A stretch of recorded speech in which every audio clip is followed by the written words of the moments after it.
2 Samuel 11. In the spring of the year, the time when kings go out to battle, David sent Joab and his servants with him, and all Israel. And they ravaged the Ammonites and besieged Rabbah. But David remained at Jerusalem.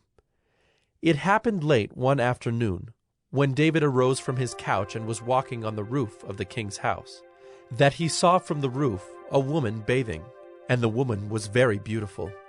And David sent and inquired about the woman. And one said, "Is not this Bathsheba, the daughter of Eliam, the wife of Uriah the Hittite?" So David sent messengers and took her, and she came to him, and he lay with her. Now she had been purifying herself from her uncleanness. Then she returned to her house. And the woman conceived, and she sent and told David, "I am pregnant." So David sent word to Joab, "Send me Uriah the Hittite." and Joab sent Uriah to David. When Uriah came to him, David asked how Joab was doing, and how the people were doing, and how the war was going. Then David said to Uriah, "Go down to your house and wash your feet." And Uriah went out of the king's house, and there followed him a present from the king. But Uriah slept at the door of the king's house with all the servants of his lord, and did not go down to his house. When they told David, "Uriah did not go down to his house," David said to Uriah, "Have you not come from a journey? Why did you not go down to your house?"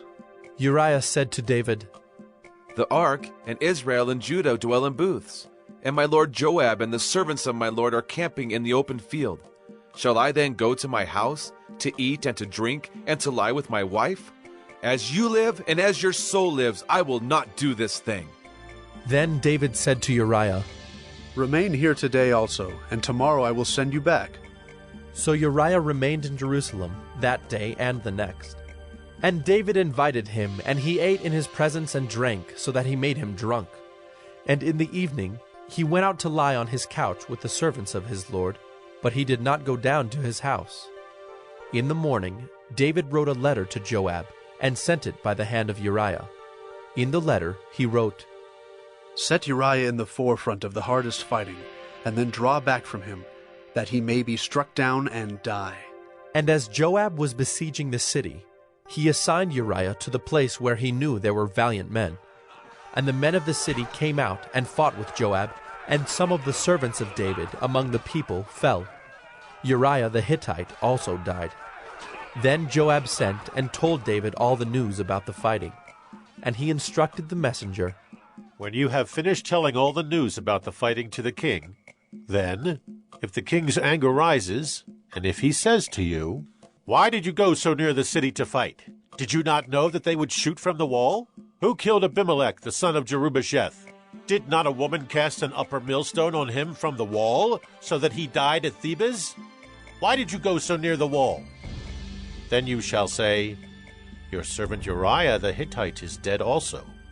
So the messenger went and came and told David all that Joab had sent him to tell. The messenger said to David, "The men gained an advantage over us and came out against us in the field, but we drove them back to the entrance of the gate. Then the archers shot at your servants from the wall. Some of the king's servants are dead, and your servant Uriah the Hittite is dead also." David said to the messenger, "Thus shall you say to Joab, 'Do not let this matter trouble you, for the sword devours now one and now another.